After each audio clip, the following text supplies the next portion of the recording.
all about the words you choose to speak and how those words are received and interpreted. Your gestures and overall body language adds to it, impacting the interpretation. Now let's look at some of the best practices of verbal communication. It is important that you have an open mind when you are preparing to engage with your audience. Open-mindedness is one of the most sought-after employee traits, according to the University of California. Being open-minded means you have a willingness to listen to other ideas and opinions and consider the possibility that you're wrong or may change your own perspective in the future. This can be an important quality in the workplace. Supervisors want to know that you have a willingness to learn new things and consider alternative approaches to problem solving. In an interview, showing you're open-minded instills confidence in the hiring manager that you're teachable and coachable. Someone who projects a know-it-all attitude is often a turn-off. Also, the hiring manager wants to know that you have a cooperative attitude and you listen well to others when they share their opinion. Verbal communication also focuses on the context. Context is also known as the condition of an environment. Your context will help you evaluate the information you share with your audience. The success of your communication depends on how well you understand the context of the communication and then how well you make it clear for your audience. Another important factor of verbal communication is that you stay clear of distractions. We react emotionally to certain words, concepts, and ideas, and to a myriad of other cues from speakers, whether it is their appearance or nonverbal cues such as gestures. Make a conscious effort to quiet your own emotional reactions so that you can listen properly. Audible noise may be extremely distracting. Some things can be minimized, like you can turn down the ringer on your phone and notifications on your phone or computer while you're meeting with someone. Other noises may be unavoidable, like construction, other people. Also, there may be a figurative noise from the external environment, such as distracting or inappropriate decor in a room, or environmental conditions, such as the room being too hot or too cold. Now we come to one of the most important elements of verbal communication. Avoid forming arguments in your mind while listening. When we spend our listening time formulating our next response, we cannot be fully attentive to what the speaker is saying. Do not be distracted by critical evaluations of the speaker. Focus on what they are trying to say, the message, rather than the messenger. And then we are left with the most important rule of verbal communication. Do not stereotype the speaker. Be empathetic. Imagine how you would feel in their circumstance. Be empathetic to the feelings of the speaker while maintaining a calm center within yourself. You need not be drawn into all of their problems or issues as long as you acknowledge what they are experiencing. To sum it up, speak clearly and do not mumble.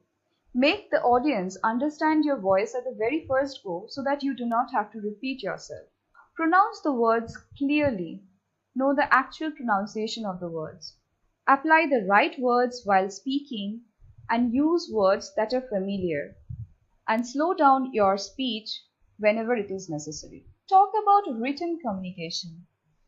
Written communication in a business context needs to be carefully crafted to avoid miscommunication.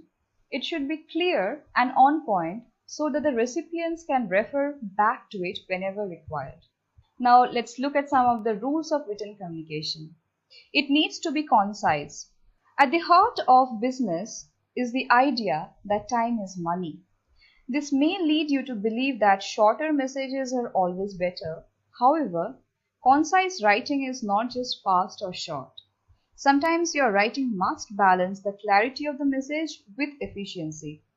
With business writing, the main focus is on the reader's ability to quickly absorb and react to the communication.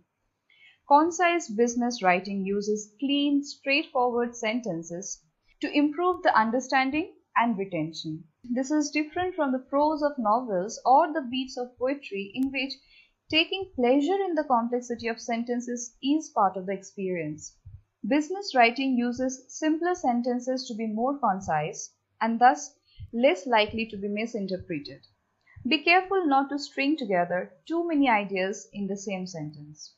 Written communication should also be polite in tone. Tone is the style or the manner of expression in any writing. Tone conveys the attitude associated with the content. Just as any person who is speaking can modify the meaning of words through inflection and non-verbal cues, writing can also convey different meanings based on the way words are chosen and combined. Business writing must have the proper tone to ensure it is effective. If the tone leaves the content unclear, confusing, or in the worst case, offensive, the reader won't be able to properly absorb or react to the information. Confidence is appealing. Companies want to do deals with people who are confident in their business, in their product, and themselves. So business documents should be confident and inclusive. Speaking for and within a company demands that the writer shows respect to the reader. And it is also important that you stay neutral. Specifically avoid gendered pronouns. Using gendered pronouns can show inadvertent biases and can be read as discriminatory by the audience. Use gender-neutral terms to avoid these issues. People are often motivated and attracted to a positive take. Positive output or benefits are appealing to the reader. So try to make your written communication more positive. It is also important that your written communication is syntactically correct. You want to make sure that you come across as the business professional that you are. You want to give your readers a very good first impression. Not only do you want to get their attention, but you also want to earn their respect. Good spelling, correct grammar, and appropriate use of punctuation will give them more confidence in the person who is communicating with them. Incorrect spelling or a lack of punctuation may create confusion. Your audience will be left guessing what you're trying to say. Spelling errors and grammatical mistakes may also change the meaning of your message, which might result in misinformation. Some readers may get back to you for clarity, others might not, which in the case of new prospects is something that you want to avoid. You do not want poor grammar to cost you business opportunities. Also, whenever possible, use simple language. Using plain and clear language helps your audience read, understand, and use the information you're giving them. Choose a simple word or phrase over complex one. Writing in short, simple words doesn't mean that you're dumbing down the message. It just means that you're communicating your important and complex ideas as clearly and effectively as possible. The principles of plain language include structuring your message logically, using headings, subheadings, lists, and tables to help readers navigate through your material. Writing short, uncomplicated sentences and leaving out anything that isn't necessary for your message. Choosing common, everyday words rather than jargons or technical terms. Only using acronyms when absolutely necessary and always defining them the first time they appear. And use white space and typography that is easy to read. Another very important aspect of written communication is using active voice. Active voice helps the reader get into the story and it directly engages with the reader. Active language and phrases are easier to read than passive verbiage, especially for those whose first language is not English. All content is created with the purpose of calling the reader to action, either by doing business with your company or sharing your content. Using action verbs and active language makes your writing persuasive and engaging. When you write in a passive voice, your content becomes drawn out and less exciting to read.